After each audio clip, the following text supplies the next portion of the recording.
Students, I am Ghanshyam Kumar Srivastava, physics teacher for NEET and JEE. Oscillation के 5 videos आप लोगों को मिल चुके हैं। ये वीडियोज नीट और जेई मेंस के स्टूडेंट्स के लिए है। ये वीडियो जेई एडवांस के लिए सफिशिएंट नहीं है, लेकिन नीट यूजी और जेई मेंस के लिए ये पूरी तरीके से सफिशिएंट है। इसके कॉन्सेप्ट को आप नोट करके समझ करके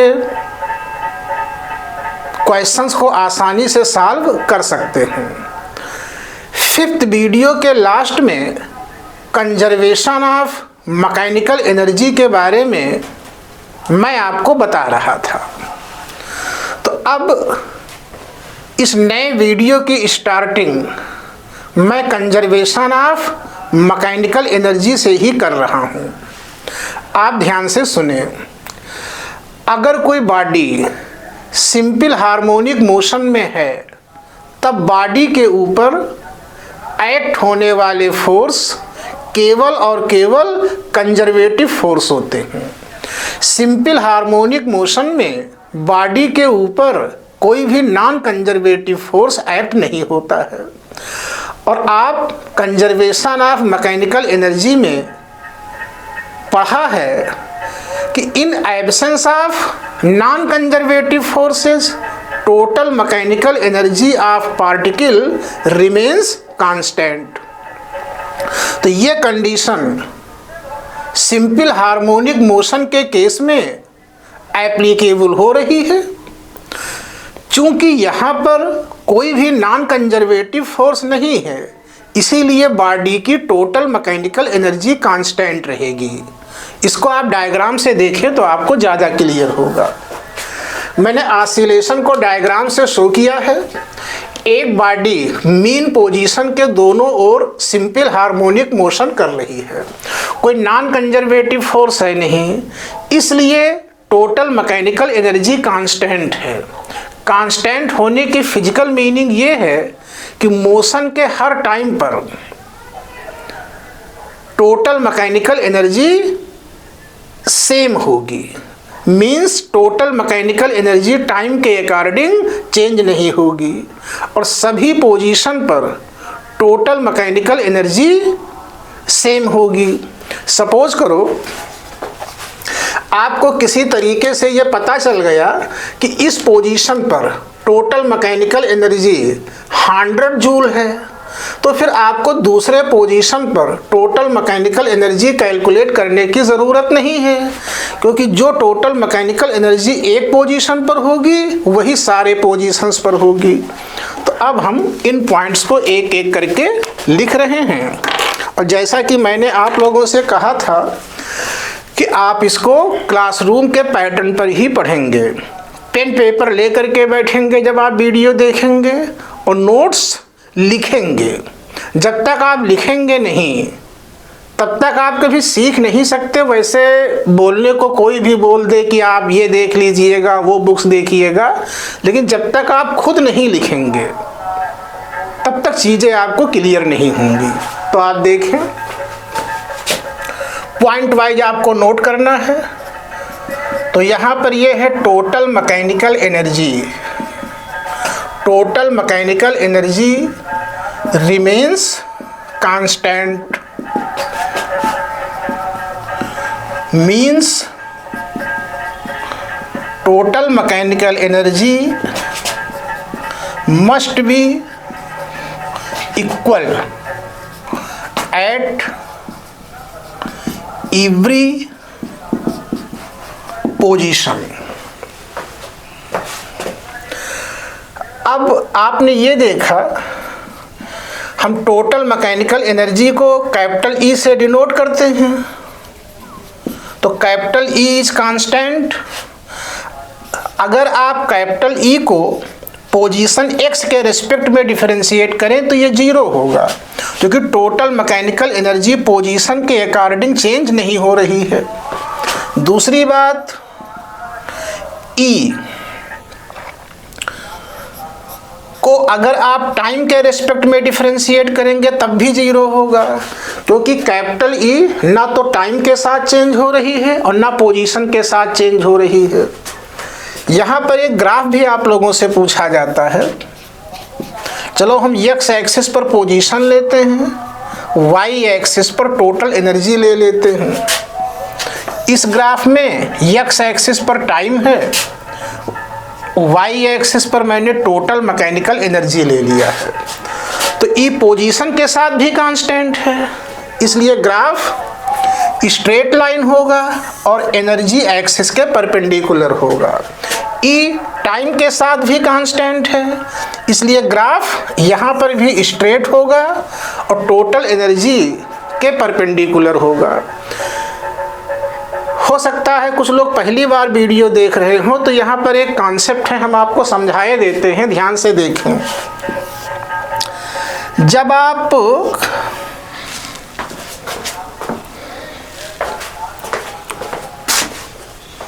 जैसे ये ग्राफ कैसे हो गया, हो सकता है किसी को कोई डाउट हो। अगर आप x और y एक्सिस के बीच ग्राफ प्लॉट कर रहे हैं, तो अगर y कांस्टेंट है तब ग्राफ स्ट्रेट लाइन होगा और y एक्सिस के परपेंडिकुलर होगा। If x is constant then graph will be straight line and perpendicular to x axis। याद आपको ये रखना है कि जो क्वांटिटी कांस्टेंट होती है, ग्राफ उस क्वांटिटी के कोऑर्डिनेट एक्सिस के परपेंडिकुलर होता है। जैसे यहाँ पर total energy capital E constant है, इसलिए ग्राफ स्ट्रेट है और जिस कोऑर्डिनेट एक्सिस में ई को लिया गया है उसके परपेंडिकुलर हो जाएगा। इतना आप नोट करें।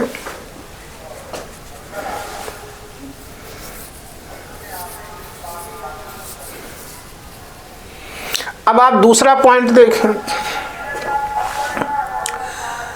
ये तो थ्योरी हो गई कि सिंपल हार्मोनिक मोशन में टोटल मैकेनिकल एनर्जी कांस्टेंट रहती है। आप क्वेश्चन में इसका यूज कैसे करेंगे? तो जब आप कंजर्वेशन ऑफ एनर्जी अप्लाई करते हैं तो बहुत सारे केस में मैंने आपको बताया है कि आप दो अलग अलग पोजीशन की टोटल एनर्जी को इक्वेट कर देते हैं, बराबर कर देते हैं। इससे आपकी प्रॉब्लम सॉल्व हो जाती है। फॉर एग्जाम्पल आप देखें,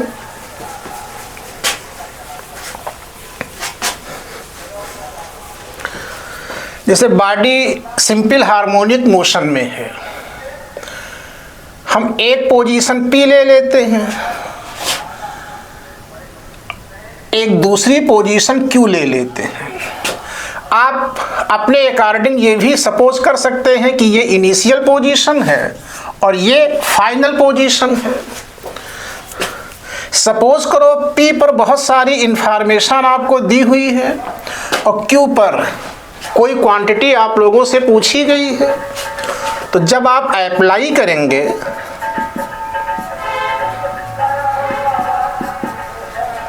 apply conservation of mechanical energy, तो ये कंजर्वेशन ऑफ मैकेनिकल एनर्जी आप P और Q के बीच अप्लाई कर रहे हैं। तो आप कहेंगे total mechanical energy at P equal to total mechanical energy at Q। तो total mechanical energy at P क्या होगा? Kinetic energy at P plus potential energy at P, और TME एट Q क्या होगा? Kinetic energy at Q plus potential energy at Q। जब आपको data इसमें put up करेंगे, सॉल्व करेंगे, तो आपकी प्रॉब्लम सॉल्व हो जाएगी। आप नोट करें इसे, उसके बाद हम क्वेश्चन लेते हैं।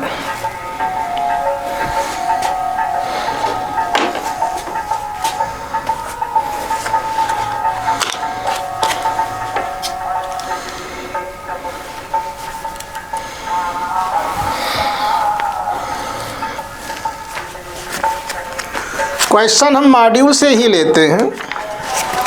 जिनके पास मॉड्यूल है वो सीधे मॉड्यूल से देख सकते हैं, नहीं तो क्वेश्चन हम स्क्रीन पर लिखे दे रहे हैं। क्वेश्चन ये है, an object of mass 0.2 kg execute SHM along the x-axis with a frequency of 25/pi Hz at the position x equal to 0.04 meter. The object has kinetic energy of 0.5 joule and potential energy of 0.4 joule. The amplitude of oscillation is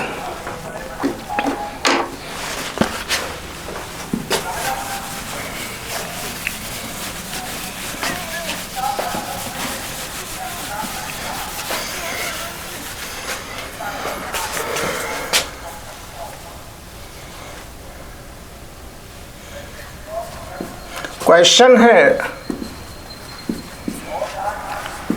N object of mass 0.2 kg execute SHM along the x-axis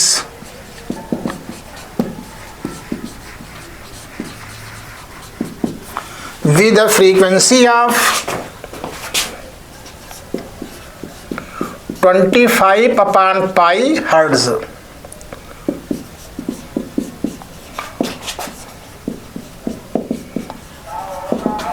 at the position x equal to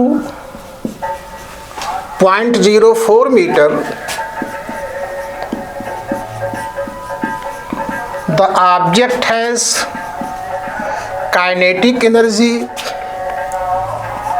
of 0.5 joule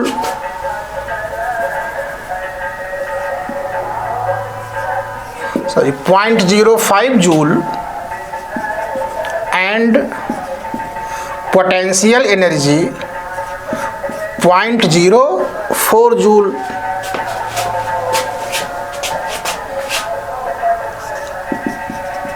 Find the amplitude of oscillation. अब आप ध्यान से देखें, अब आप देखें, ये question आपके सामने स्क्रीन पर है। इस क्वेश्चन में आपको दिया है एक बॉडी सिंपल हार्मोनिक मोशन में है, बॉडी का मास दिया है, फ्रीक्वेंसी एफ आपको दी हुई है। अगर यही फ्रीक्वेंसी रेडियन अपॉन सेकंड में होती तब ओमेगा से डिनोट किया जाता।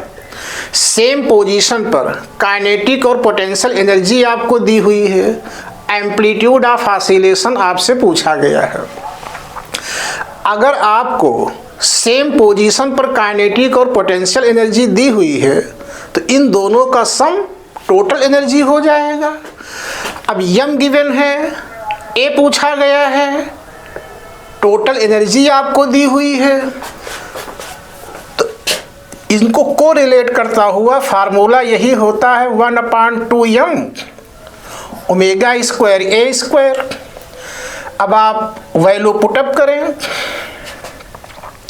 तो ई क्या होगा, kinetic plus potential equal to half mass 0.1। Omega आप अलग से कैलकुलेट कर लें, omega equal to 2 pi F equal to 2 pi F is 25/pi equal to 50। तो ओमेगा इक्वल टू 50 आप पुटअप करें,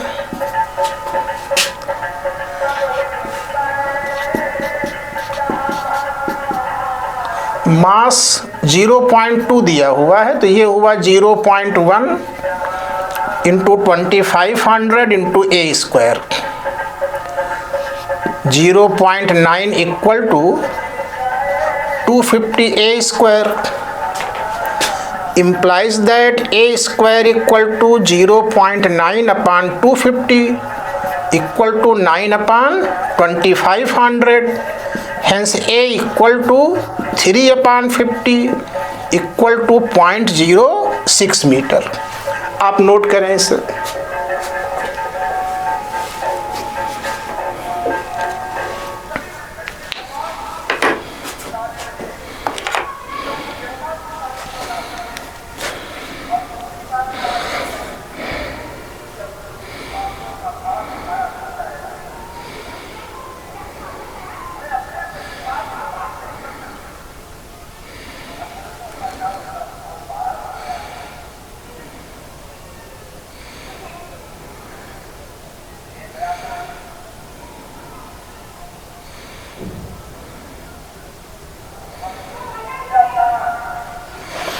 अब आप अगला क्वेश्चन देखें।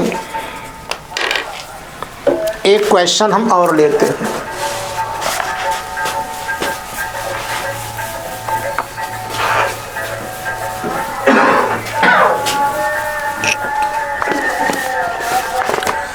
अगला क्वेश्चन भी मॉड्यूल का है। यह है क्वेश्चन नंबर 30। क्वेश्चन में दिया है the amplitude of a particle in SHM decreases from 20 centimeter to 15 centimeter in 2 minutes. Its energy decreases by nearly, options आपको दिए हुए हैं।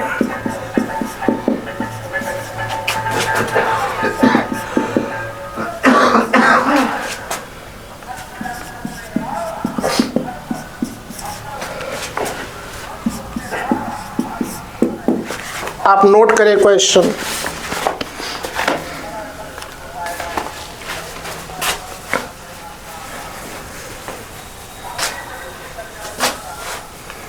अब आप देखें, इस क्वेश्चन में आपको दिया हुआ है कि सिंपल हार्मोनिक मोशन करती हुई बॉडी का एम्पलीट्यूड डिक्रीज किया गया है।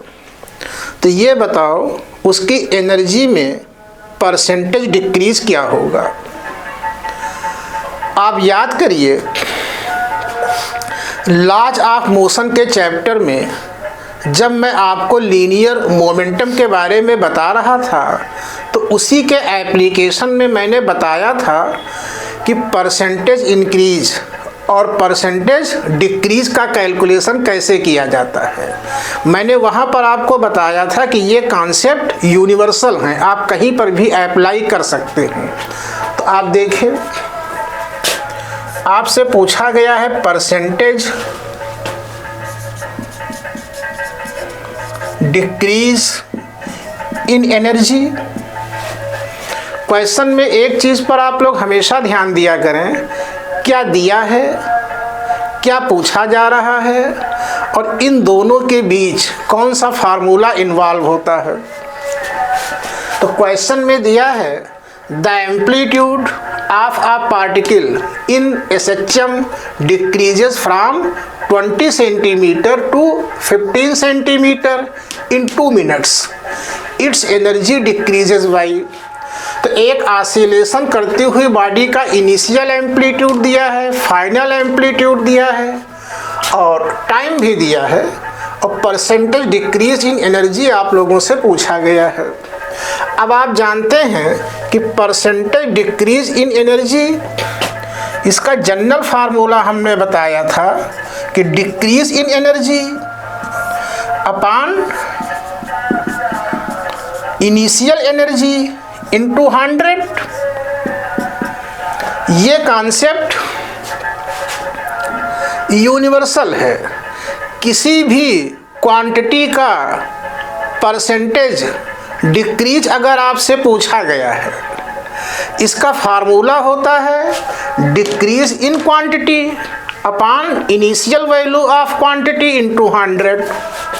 तो डिक्रीज इन एनर्जी होगा initial energy EI minus final energy EF upon initial energy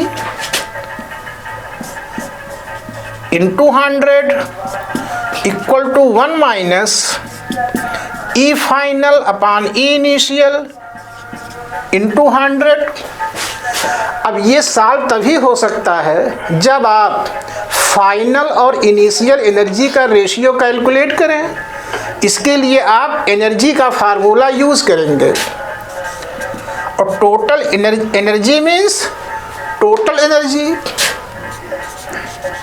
simple harmonic motion में टोटल एनर्जी का फार्मूला ये होता है। अब सेम बॉडी ऑसिलेशन कर रही है तो एक गिवन बॉडी का मास कांस्टेंट होगा, एक दिए हुए सिंपल हार्मोनिक मोशन में ओमेगा भी कांस्टेंट रहता है। ओमेगा ऑसिलेटिंग बॉडी की कैरेक्टरिस्टिक प्रॉपर्टी है। तो आप कहेंगे E proportional to A square, hence E final upon E initial equal to square of final amplitude.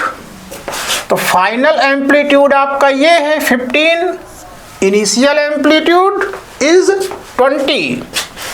तो A final 15, A initial 20 square equal to 3/4 का होल स्क्वायर इक्वल टू 9/16।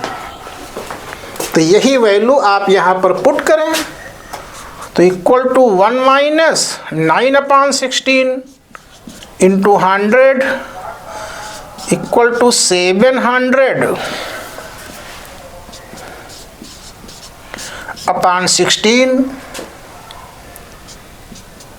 तो 16 4 जा ये होगा नियरली 44%। आप इसे नोट करें, फिर आपको हम आगे बताते हैं। जल्दी नोट करें इसे।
अब आप देखें, अब अगले टॉपिक में हम आपको बताएंगे अगर दो या दो से ज़्यादा सिंपल हार्मोनिक मोशन आपस में कंबाइंड होते हैं तब इसका नेट इफ़ेक्ट क्या होगा। आप इसको ध्यान से देखें। हेडिंग का नाम मैंने दिया है composition of 2 or more than 2 linear simple harmonic motions. Composition को कभी कभी न्यूमेरिकल में सुपरपोजिशन भी कह दिया जाता है, तो इससे आप कंफ्यूज मत होइएगा। ये जो सुपरपोजिशन का टर्म है, पता नहीं कितनी बार मैंने आप लोगों को बताया है। इलेक्ट्रोस्टैट में बहुत सारे केस में, ग्रेविटेशन में बहुत सारे केस में इसका यूज आ चुका है। सुपरपोजिशन का एक ही मतलब होता है कि जब दो या दो से ज़्यादा सेम नेचर की क्वांटिटीज़ आपस में कंबाइंड हो करके कोई नए रिजल्ट को जनरेट करती हैं, इसी प्रोसेस को हम लोग सुपरपोजिशन प्रिंसिपल कह देते हैं।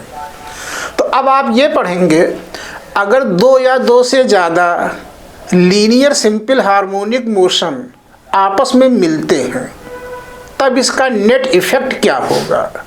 इसमें बहुत सारे केस आते हैं, आपके सिलेबस में कुछ लिमिटेड केस हैं, उन्हीं के बारे में हम आपको बताएंगे।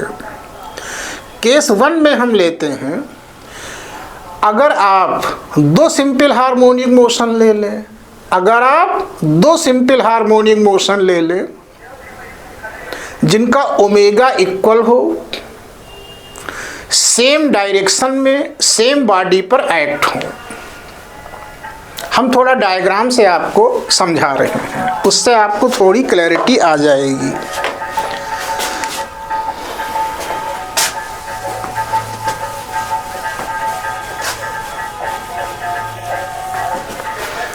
केस 1 में आप लिखेंगे composition of two linear simple harmonic motions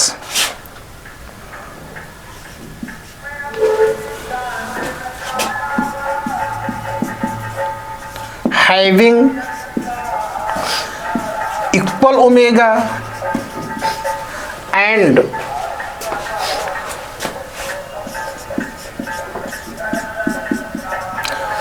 are acting in the same direction। For example आप देखें,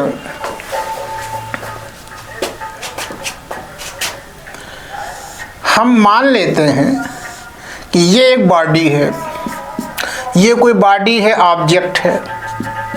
आराम से आप देखिएगा, इस बॉडी पर ये एक सिंपल हार्मोनिक मोशन एक्ट हो रहा है जिसकी डायरेक्शन हमने अलोंग द एक्स एक्सिस लिया है। राइट डायरेक्शन को हम एक्स एक्सिस मान लेते हैं। इसकी इक्वेशन हम लेते हैं x1 equal to a1 sine omega t. अब आप सपोज करो एक दूसरा simple harmonic motion same body पर सेम डायरेक्शन में एक्ट हो रहा है जिसकी इक्वेशन है x2 equal to a2 sine omega t plus 5। अब आप ध्यान से देखें, ये दो सिंपल हार्मोनिक मोशन है, दोनों का ओमेगा इक्वल है, दोनों का एम्पलीट्यूड इक्वल भी हो सकता है, अनइक्वल भी हो सकता है।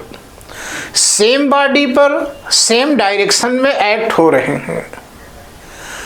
अब बॉडी का मोशन कैसा होगा, तो इस केस में बॉडी का रिजल्टेंट मोशन सिंपल हार्मोनिक ही होगा।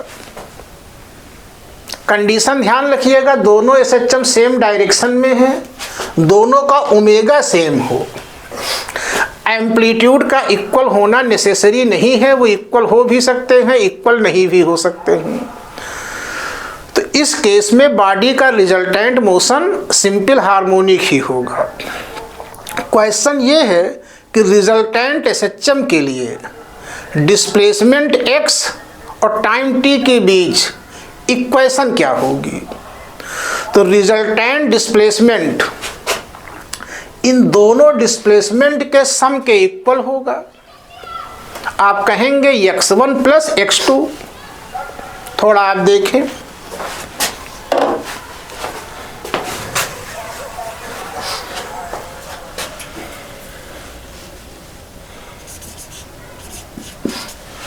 अब हम इसका सॉल्यूशन ले रहे हैं पूरा।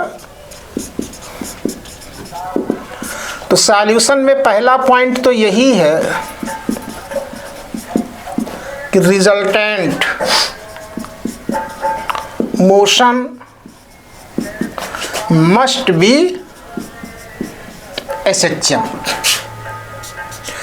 सेकंड है resultant displacement is given by, body का जो रिजल्टेंट डिस्प्लेसमेंट है वो क्या होगा, यह होगा x equal to x1 plus x2। चलो हम दोनों की वैल्यू लिखे देते हैं। तो x1 is a1 sine omega T, x2 is a2 sine omega t plus 5।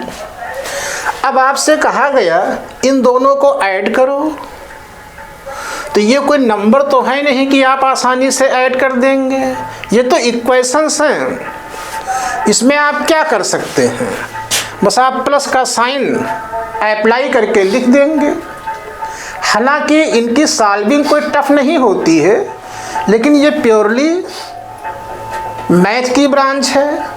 जो बच्चे मैथमेटिक्स ग्राउंड के हैं, ट्रिग्नोमेट्री को पढ़ते हैं, वो दोनों इक्वेशन को बहुत आसानी से ऐड कर सकते हैं, कोई टफ वर्क नहीं है।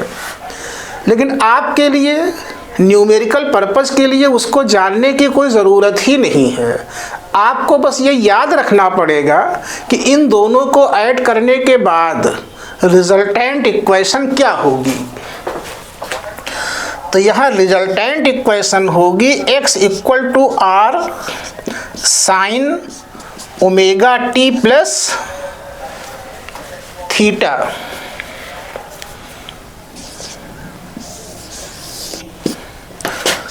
इसे हम कहते हैं रिजल्टेंट इक्वेशन। अब आप रिजल्टेंट इक्वेशन को ध्यान से देखें। रिजल्टेंट इक्वेशन का ओमेगा वही है जो ओमेगा इन दोनों कॉन्स्टिट्यूट एसएचएम का है, यानी जिन दोनों एसएचएम से मिल करके ये रिजल्टेंट एसएचएम बना है।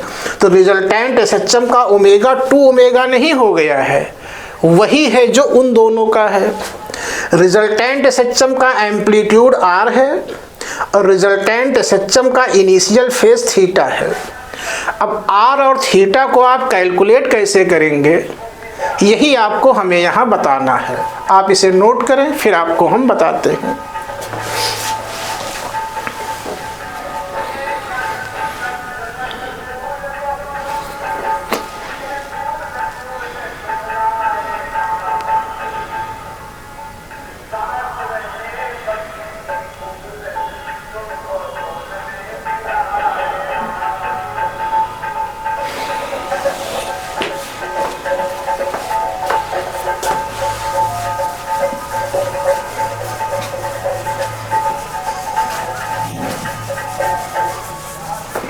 अब आप देखें,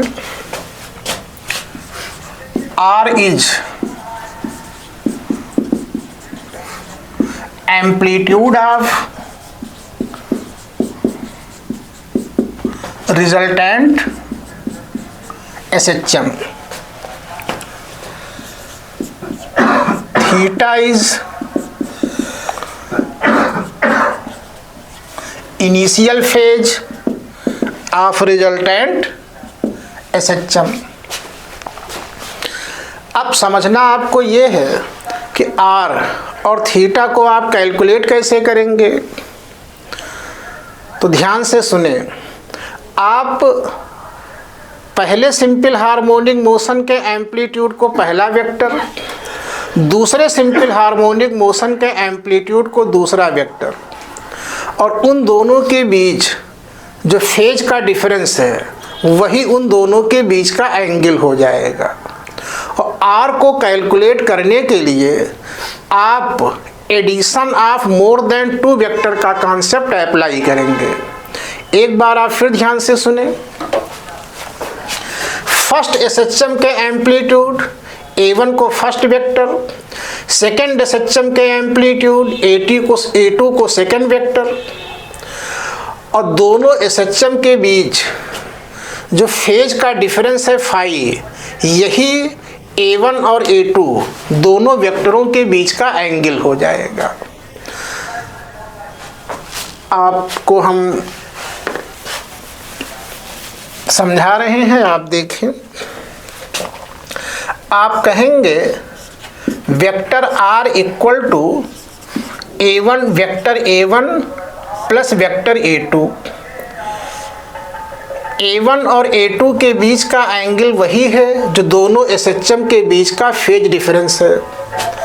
रिजल्टेंट SHM का एम्पलीट्यूड R और फर्स्ट SHM का एम्पलीट्यूड A1, इन दोनों के बीच जो एंगल होता है वही आपका थीटा है, initial phase of resultant SHM है। अब आप R को कैलकुलेट करने के लिए कोई नया फार्मूला नहीं यूज़ करेंगे, उसकी कोई ज़रूरत आपको नहीं है। आप बस एडिशन ऑफ टू वेक्टर का रिजल्टेंट जिस फार्मूले से कैलकुलेट करते थे उसी फार्मूले से R कैलकुलेट करेंगे। तो आप देखें,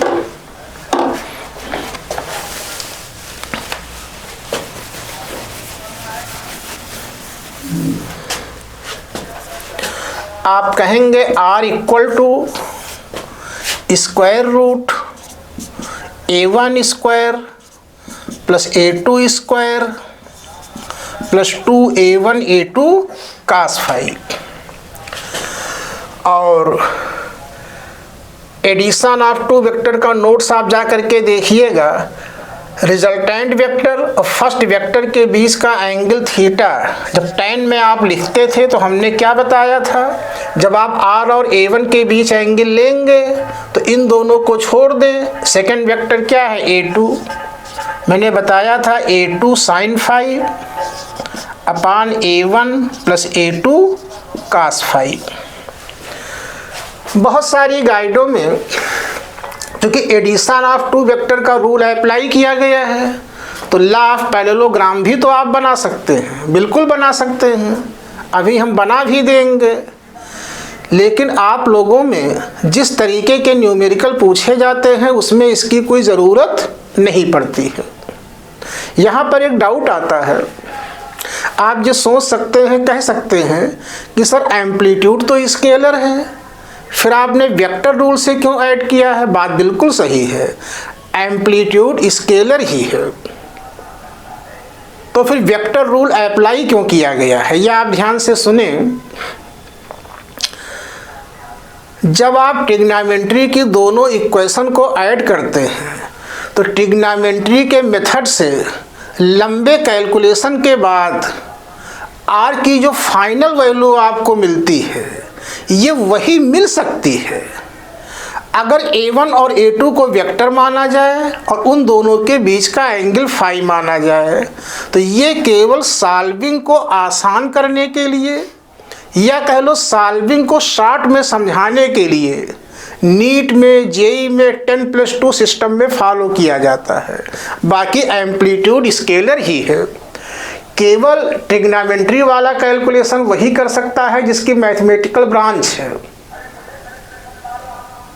और इसका यूज़ हम केवल यही नहीं करेंगे, वेब में भी यूज़ किया जाएगा। जब आप AC पढ़ेंगे तो वहाँ पर भी यूज़ करेंगे। तो ध्यान रखिएगा, A1 A2 स्केलर हैं, स्केलर ही रहेंगे। केवल लंबे कैलकुलेशन से बचने के लिए हम ये टेक्निक फॉलो करते हैं। लॉ ऑफ पैरेललोग्राम हम बना देते हैं, वो आप लोग देख लें।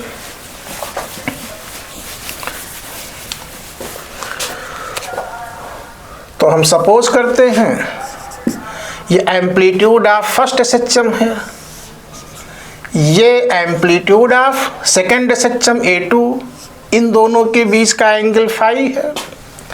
अब आप A1 के पैरेलल एक लाइन ड्रा करेंगे, ये लेंथ आपकी उतनी ही होगी जितनी लेंथ A1 की है, और A2 के पैरेलल आप लाइन ड्रा करें, ये लेंथ एग्जैक्ट उतनी ही होगी जितनी लेंथ A2 की है, बल्कि इसको हम A2 से 100 भी कर देते हैं।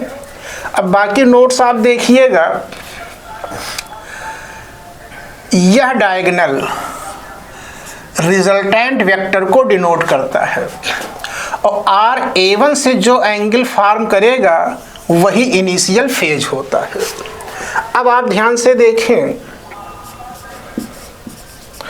फॉर फाई इक्वल टू 0 अगर फाई इक्वल टू 0 है मीन्स दोनों सिंपल हार्मोनिक मोशन के बीच का फेज डिफरेंस 0 है। इसको हम लोग सेम फेज कहते हैं। कभी कभी न्यूमेरिकल में इन फेज भी कह दिया जाता है।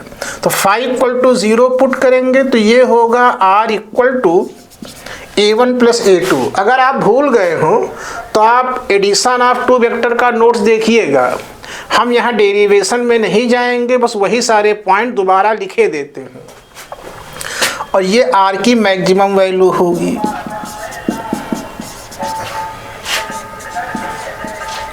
और for phi equal to 180 degree means दोनों सिंपल हार्मोनिक मोशन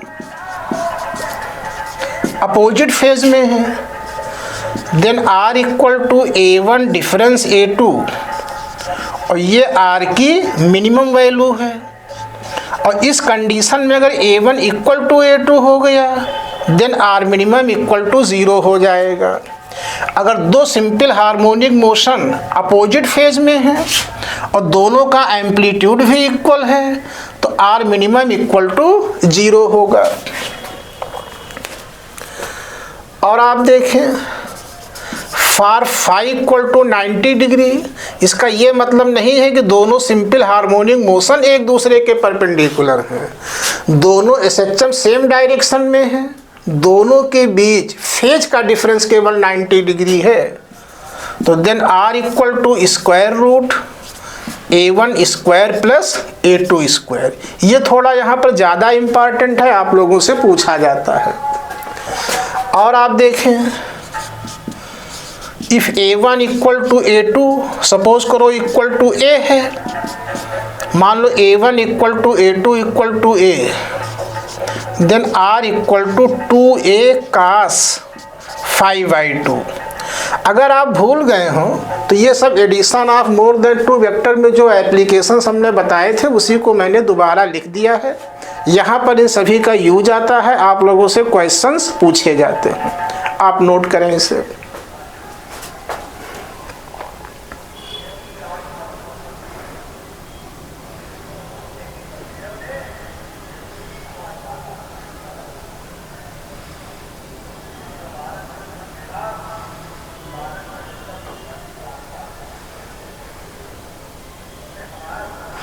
अब आप देखें, हम इसकी पूरी समरी आपको रिवाइज करते हैं। अगर दो सिंपल हार्मोनिक मोशन जिनका ओमेगा इक्वल है, सेम डायरेक्शन में एक्ट हो रहे हैं, तो इन दोनों के मिलने से रिजल्टेंट मोशन सिंपल हार्मोनिक ही होता है।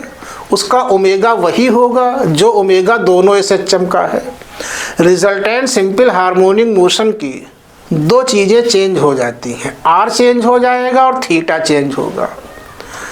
और आर को कैलकुलेट करने के लिए हम पहले एसएचएम के एम्पलीट्यूड को पहला वेक्टर, दूसरे एसएचएम के एम्पलीट्यूड को दूसरा वेक्टर, और उन दोनों के बीच जो फेज का डिफरेंस है वही दोनों वेक्टरों के बीच का एंगल हो जाएगा। तो एडिशन ऑफ टू वेक्टर के रूल से हम आर कैलकुलेट कर लेते हैं और आर और फर्स्ट एसएचएम के एम्पलीट्यूड A1 के बीच का जो एंगल है वही इनिशियल फेज हो जाता है। अब इस पर हम एक छोटा सा क्वेश्चन लेते हैं, वो आप लोग देखें।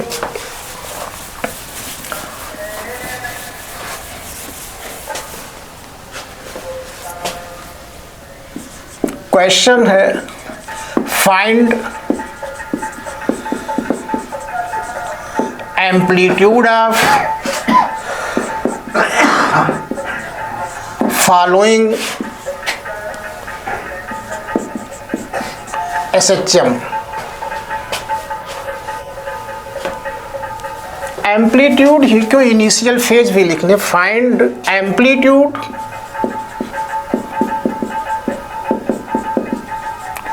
And initial phase of following equation.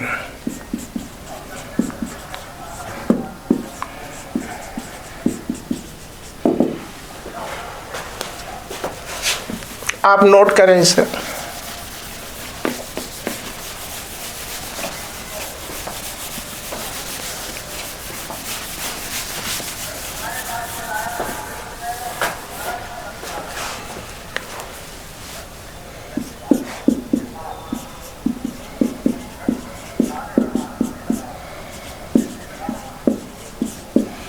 अब आप इस इक्वेशन को ध्यान से देखें। यहाँ पर लिखा हुआ है x equal to a sine omega t plus b cos omega t. अब ये इक्वेशन सिंपल हार्मोनिक मोशन की है। जब बच्चों से पूछा जाता है इसका एम्पलीट्यूड क्या होगा, तो बहुत सारे बच्चों इस तरीके से याद रखते हैं कि जो साइन के पहले लिखा है वही एम्पलीट्यूड हो जाएगा।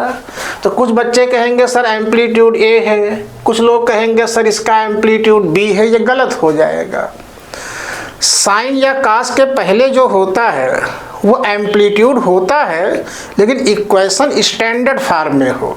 स्टैंडर्ड फॉर्म में केवल इतनी छूट होती है कि इक्वेशन साइन में भी हो सकती है, कास में भी हो सकती है। अगर आप इस इक्वेशन को ध्यान से देखें तो ये सिंपल हार्मोनिक मोशन की इक्वेशन स्टैंडर्ड फॉर्म में नहीं है, ये दो सिंपल हार्मोनिक मोशन का कंपोजिशन है। आप मान सकते हैं कि ये फर्स्ट एसएचएम है और ये सेकेंड एसएचएम है। अब ये composition of two simple harmonic motion है। तो फर्स्ट एसएचएम का amplitude A1 equal to A, amplitude of second SHM A2 equal to B। और ये इक्वेशन साइन में है, ये कास में है। तो साइन और कास के बीच फेज का डिफरेंस होता है 90 डिग्री। अब R को कैलकुलेट करने के लिए वेक्टर एडिशन का लॉ अप्लाई करेंगे। तो फार्मूला हमने यही तो बताया है, R equal to A1 square plus A2 square plus 2A1 A2 cos phi. तो फाई इज 90 डिग्री। तो ये टर्म आपका 0 हो गया। Then R equal to A1 capital A, A2 capital B। तो R आपका ये हो गया। अब यहाँ पर हम लोग वेक्टर डायग्राम का फ्रीक्वेंटली यूज करते हैं। R और थीटा को कैलकुलेट करने के लिए वो सारे मेथड आप लोग फॉलो करेंगे जो मैंने एडिशन ऑफ टू वेक्टर में बताया था। तो A1 equal to A, A2 equal to B, और A1 और A2 को हमने वेक्टर माना है और इन दोनों के बीच का एंगल 90 डिग्री है। तो इन दोनों का रिजल्टेंट इन दोनों के बीच से पास होगा। R A1 से जो एंगल फॉर्म करता है वही थीटा है। अब आप थीटा को tan में लिखेंगे तो tan theta equal to perpendicular A2 upon A1 B upon A। Then theta equal to tan inverse B upon A। आप नोट करें इसे।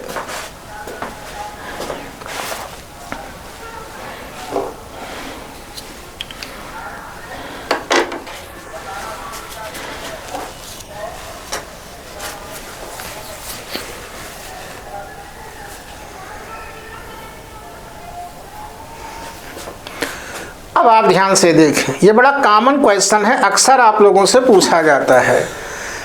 कई बार ऑल इंडिया पीएमटी में पूछा गया है। जब आपका कैपिटल A3 था, कैपिटल B4 था, तो R क्या है 5 हो जाएगा। कहीं पर A आपको 6 दिया होगा, B आपको 8 दिया होगा, देन R इक्वल टू 10 हो जाएगा। और tan थीटा आप इसी फार्मूले से कैलकुलेट करेंगे। कभी कभी आप लोगों से पूछा जाता है कि इस इक्वेशन को स्टैंडर्ड फॉर्म में लिखो। तो इन दोनों को ऐड करने के बाद जो रिजल्टेंट इक्वेशन मैंने अभी अभी आपको बताया है वो मैंने यही तो बताया है कि दो सिंपल हार्मोनिक मोशन को ऐड करने के बाद resultant equation is x equal to R sine omega t plus theta. अब आपको केवल R और थीटा की वैल्यू ही पुटअप करनी होगी। तो R की वैल्यू ये है into sine omega t plus theta के प्लेस पर आप ये लिख देंगे। जब क्वेश्चन पूछा जाता है तो ए बी की न्यूमेरिकल वैल्यू दी रहती है, कैलकुलेशन आपके लिए आसान हो जाता है। अब आपको हम दूसरा केस बताएंगे। दूसरे केस में क्या बताएंगे वो थोड़ा हिंट में आप देखें। सपोज करो ये एक बॉडी है और एक बॉडी के ऊपर दो से ज़्यादा सिंपल हार्मोनिक मोशन एक्ट हो रहे हैं। सेम बॉडी पर मोर than 2 simple harmonic motion same direction में एक्ट हो रहे हैं, सभी का ओमेगा सेम है, इस केस में भी रिजल्टेंट मोशन सिंपल हार्मोनिक ही होगा। रिजल्टेंट सिस्टम का ओमेगा वही होगा जो ओमेगा इन सब का अलग अलग है। तीनों का ओमेगा सेम है तो रिजल्टेंट सिस्टम का ओमेगा वही होगा। अब रिजल्टेंट सिस्टम का एम्पलीट्यूड क्या होगा? तो यहाँ पर भी फर्स्ट सिस्टम के एम्पलीट्यूड को पहला वेक्टर, दूसरे एसएचएम के एम्पलीट्यूड को दूसरा वेक्टर, तीसरे एसएचएम के एम्पलीट्यूड को तीसरा वेक्टर, इस तरीके से मानते जाएंगे और रिजल्टेंट एम्पलीट्यूड को कैलकुलेट करने के लिए वेक्टर एडिशन का ही लॉ अप्लाई करेंगे। अब आप addition of more than 2 vector का जो रूल मैंने आपको लिखाया था नोट्स में देखिएगा, वही आप यूज करेंगे। तो आप देखें,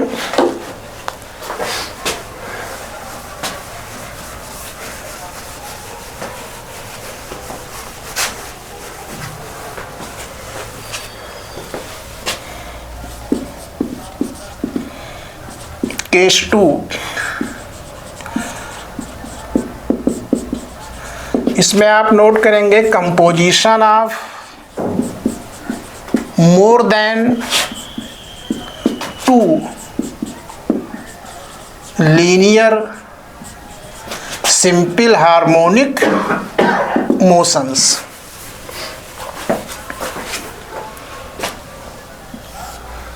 हम मान लेते हैं ये एक बॉडी है। अब हम सिंबॉलिक फॉर्म में ही चीज़ें आपको बता देंगे, बहुत ज़्यादा लैंग्वेज को लिखने की ज़रूरत है नहीं।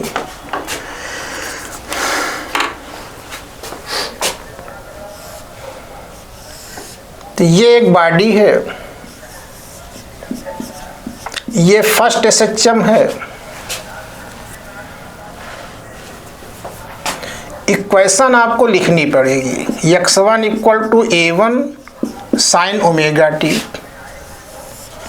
ये सेकेंड एसएचएम है, इसकी इक्वेशन हम लिखते हैं x2 = a2 sin omega t plus φ1। ये थर्ड एसएचएम है, x3 = a3 sin omega t plus φ2। यहाँ पर ये ध्यान रखिएगा, इन दोनों के बीच फेज का डिफरेंस φ1 है, इन दोनों के बीच फेज का डिफरेंस होगा φ1 माइनस φ2। अब आप ध्यान से देखें, ये जरूरी है तीनों का ओमेगा इक्वल हो। एम्पलीट्यूड सेम भी हो सकते हैं, अनइक्वल भी हो सकते हैं। इक्वल टू क्या होगा? Resultant motion will be SHM with same omega as of constitute SHM। अब रिजल्टेंट SHM का एम्पलीट्यूड क्या होगा? हम सिंबल में ही यूज करेंगे। तो vector R = vector A1 plus vector A2 plus vector A3 plus and so on. जितने भी SHM हैं उनके एम्पलीट्यूड को वेक्टर मानेंगे और R कैलकुलेट करने के लिए addition of more than 2 vector के जितने रूल हमने आपको बताए थे उन्हीं में से ही कोई ना कोई रूल एप्लीकेबल होगा, आप अप्लाई कर दीजिएगा। आप इसे नोट करें।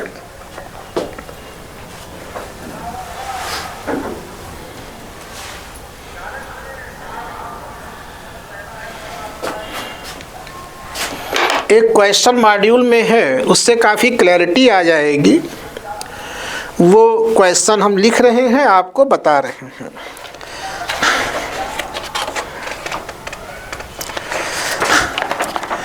और जिनके पास मॉड्यूल है वो लोग देखें पेज नंबर 4 क्वेश्चन नंबर 38। इसमें 4 सिंपल हार्मोनिक वाइब्रेशन की इक्वेशन दी हुई है। रिजल्टेंट SHM का एम्पलीट्यूड और फेज पूछा गया है।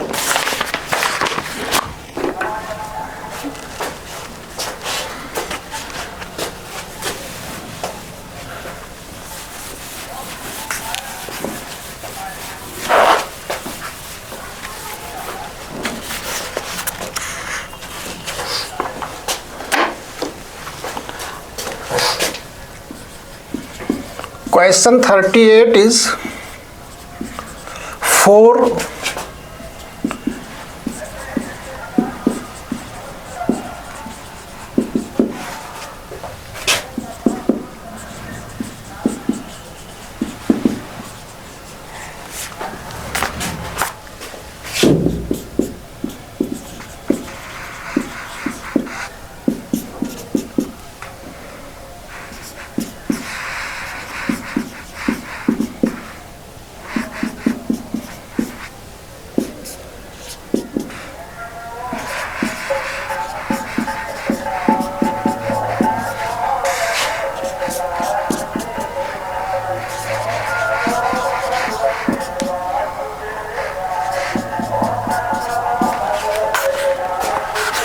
आप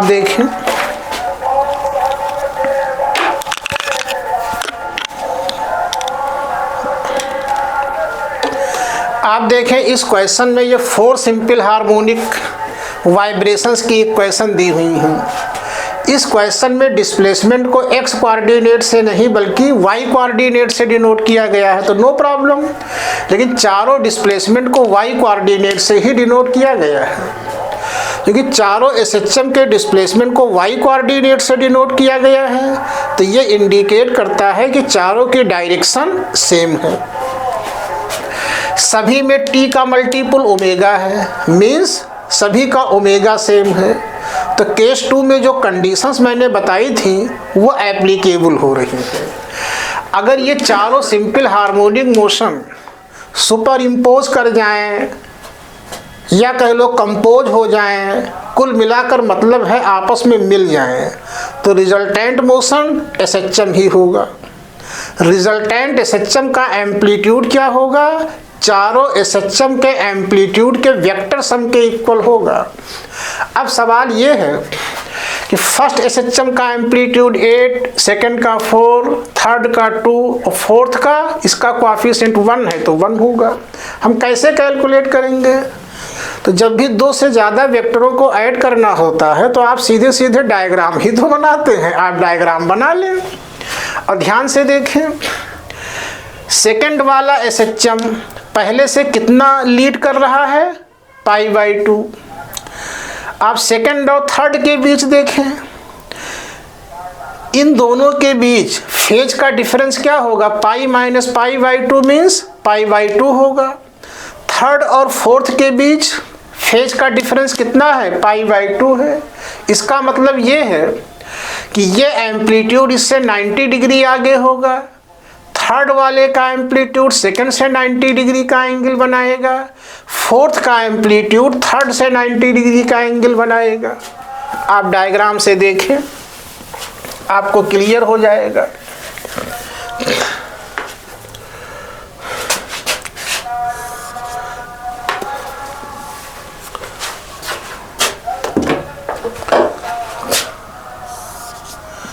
तो A1 equal to 8, A2 equal to 4 और A2 A1 से 90 डिग्री का एंगल बनाएगा।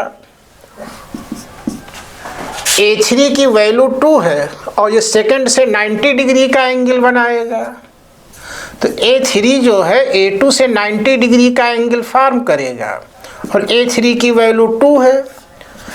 A4 इक्वल टू 1 और A4 A3 से 90 डिग्री का एंगल बना रहा है। अब आप देखें, सेम पोजीशन पर ये 4 वेक्टर्स एक्ट हो रहे हैं। आपके लिए तो बहुत आसान है, इन दोनों का रिजल्टेंट इन दोनों का डिफरेंस होगा और वैल्यू क्या होगी? 6 और डायरेक्शन उस वेक्टर के अलांग होगा जिसका मैग्नीट्यूड ज़्यादा है, मीन्स A1 के अलांग होगा। ये दोनों वेक्टर एक दूसरे के अपोजिट डायरेक्शन में हैं, इनका रिजल्टेंट 4 - 1 3 होगा और डायरेक्शन A2 के अलांग होगा, ये 3 है। ये A1 इक्वल टू 6 नहीं है, A1 से हमने डायरेक्शन को डिनोट किया है। अब आपने 4 वेक्टर को 2 वेक्टर में चेंज कर लिया, कन्वर्ट किया, इन दोनों का रिजल्टेंट इन दोनों के बीच से पास होगा और ये दोनों एक दूसरे के परपेंडिकुलर हैं, hence R equal to 6 square plus 3 square equal to square root 45। और आर A1 से जो एंगल फॉर्म करता है उसी को मैंने थीटा माना था, तो आप कहेंगे tan theta equal to perpendicular A2 3/A1 6 equal to half, hence theta equal to tan inverse 1/2। तो चारों SHM के कंबाइंड होने से रिजल्टेंट SHM का एम्पलीट्यूड स्क्वायर रूट 45 है और इनिशियल फेज tan इनवर्स 1/2 हो गया है। आप इसे नोट करें। उसके बाद हम केस 3 आपको बताते हैं।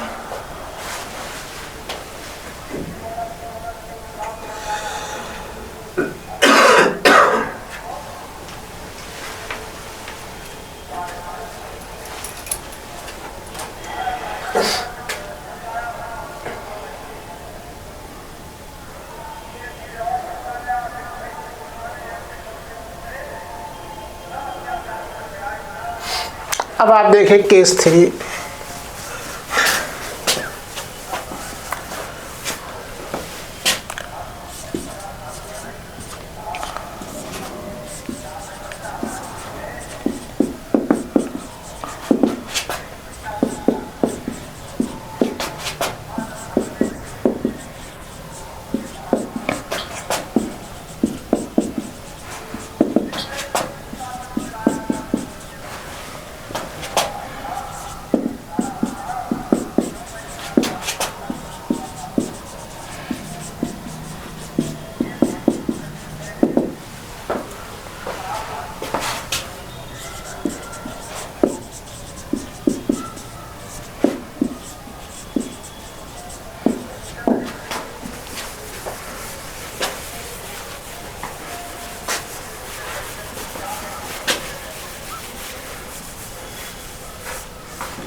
अब आप देखें तो केस 3 में मैंने लिखा है composition of two linear simple harmonic motions acting in the same direction and having unequal omega. यहाँ पर थ्योरेटिकल क्वेश्चन है, एक पूछा जाता है, बहुत डिटेल में आपको नहीं जाना है। तो आप देखें फर्स्ट SHM की इक्वेशन ये है, सेकंड SHM की इक्वेशन ये है, दोनों की डायरेक्शन सेम है, सेम बॉडी पर एक्ट हो रहे हैं, ओमेगा अनइक्वल है। और यहाँ पर पूछा जाता है कि रिजल्टेंट मोशन कैसा होगा, तो रिजल्टेंट मोशन सिंपल हार्मोनिक ही होगा। रिजल्टेंट SHM का ओमेगा आप लोगों से पूछा जाता है, तो रिजल्टेंट SHM का ओमेगा इन दोनों के ओमेगा के डिफरेंस के इक्वल होगा, यही आपको याद रखना है। हम लिखे देते हैं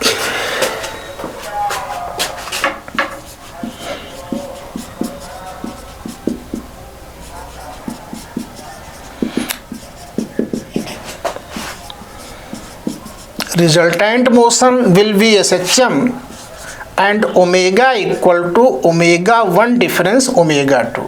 यही वो पॉइंट है जो आपको याद रखना है। तो omega equal to 2 pi f, omega 1 2 pi f1, omega 2 2 pi f2। तो आप ये भी लिख सकते हैं frequency of resultant SHM, frequency of resultant SHM उसे F से डिनोट करते हैं, equal to F1 difference F2।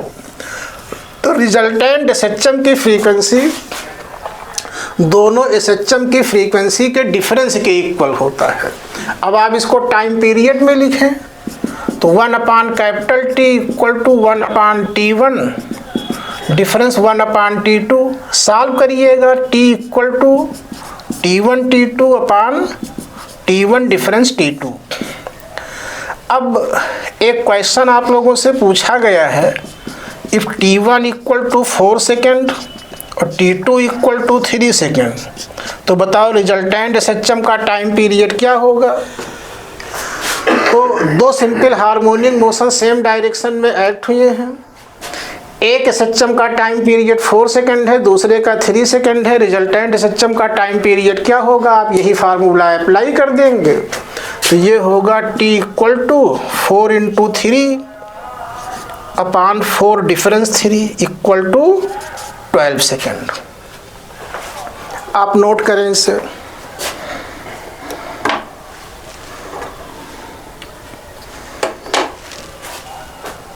Note करें, उसके बाद हम आपको केस 4 बताते हैं।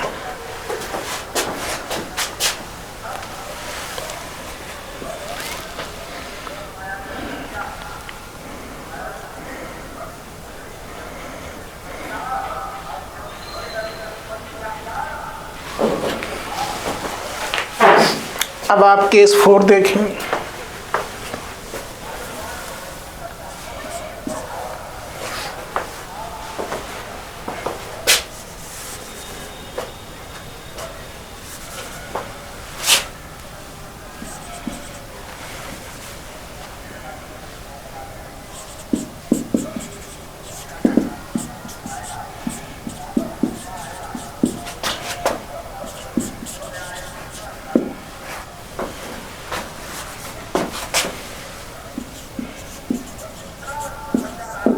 आप ध्यान से देखें,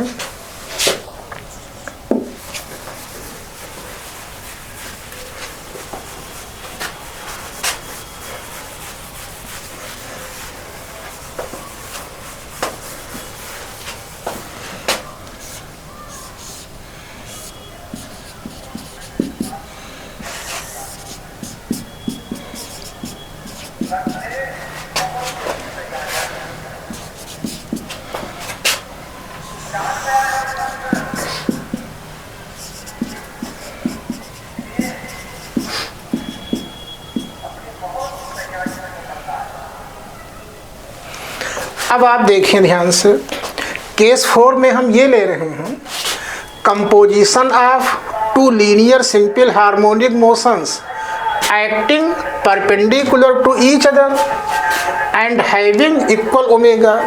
अब आप ध्यान से देखें, अगर सेम बॉडी के ऊपर दो सिंपल हार्मोनिक मोशन एक्ट हों, दोनों का ओमेगा इक्वल है।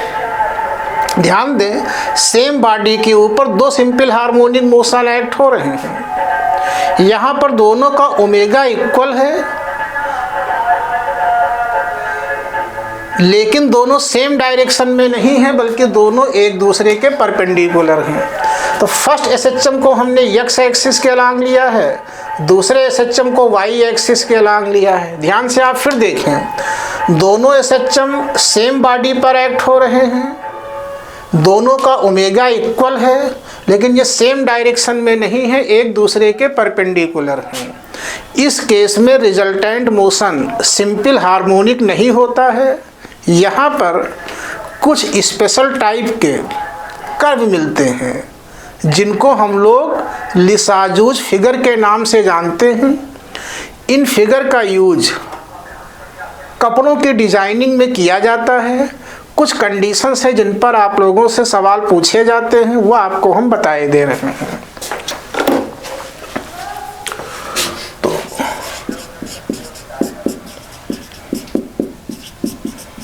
तो resultant SHM is not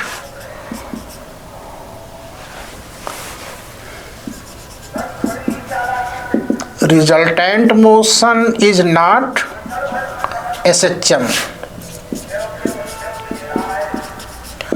obtained curves are called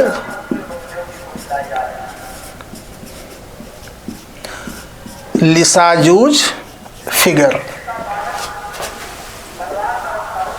अब सवाल ये है कि यहाँ पर रिजल्टेंट मोशन सिंपल हार्मोनिक नहीं होगा तो कैसा होगा। यहाँ पर रिजल्टेंट मोशन कभी स्ट्रेट लाइन होता है, कभी सर्किल होता है, कभी इलिप्स होता है, तो कब किस कंडीशन में क्या होगा यह आपको हम बता रहे हैं।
अब आप देखें, अब आप ये देखें जो रिजल्टेंट मोशन है, तो रिजल्टेंट मोशन स्ट्रेट लाइन होगा इफ फाई इक्वल टू 0 और 180 डिग्री। रिजल्टेंट मोशन सर्कुलर होगा if phi equal to 90 degree and A1 equal to A2। Suppose करो इक्वल टू A है और ये सर्किल की इक्वेशन होती है x square plus y square equal to A square. Resultant path standard ellipse के shape का होगा if phi equal to 90 degree and A1 not equal to A2। और स्टैंडर्ड इलिप्स की इक्वेशन होगी x square upon A1 square plus y square upon A2 square. ज़्यादातर गाइडों में A1 को A से, A2 को B से डिनोट करते हैं, तब यही इक्वेशन हो जाएगी x square upon A square plus y square upon B square equal to 1। और रिजल्टेंट मोशन आपका ऑब्लिक इलिप्स होगा, तिरछा इलिप्स होगा अगर फाई की कोई भी वैल्यू हो 0, 180 डिग्री और 90 को छोड़ करके। इसमें जो ये दोनों पॉइंट है यही ज़्यादातर आप लोगों से पूछे जाते हैं। आप ऐसे ध्यान रखिएगा कि फाई इक्वल टू 90 डिग्री होने पर पाथ सर्कुलर भी होता है, स्टैंडर्ड इलिप्स भी होता है। कंडीशन क्या है, अगर फाई इक्वल टू 90 डिग्री है और दोनों के एम्पलीट्यूड भी इक्वल हैं, उस केस में रिजल्टेंट मोशन सर्कुलर होगा।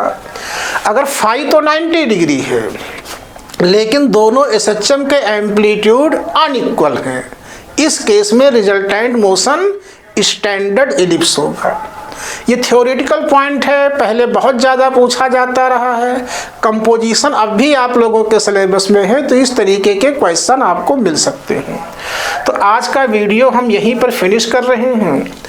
अगले वीडियो में हम आपको सिंपल पेंडुलम और स्प्रिंग पेंडुलम के बारे में बताएंगे। एक चीज़ स्टार्टिंग में हम और बताएंगे कि अगर कोई इक्वेशन आपको दी हुई है तो वो सिंपल हार्मोनिक मोशन की इक्वेशन होगी या नहीं होगी, कभी कभी इस तरीके की प्रॉब्लम आती हैं, तो वो भी आपको हम क्लियर करेंगे। इसी के साथ ये वीडियो फिनिश कर रहे हैं। Thank you.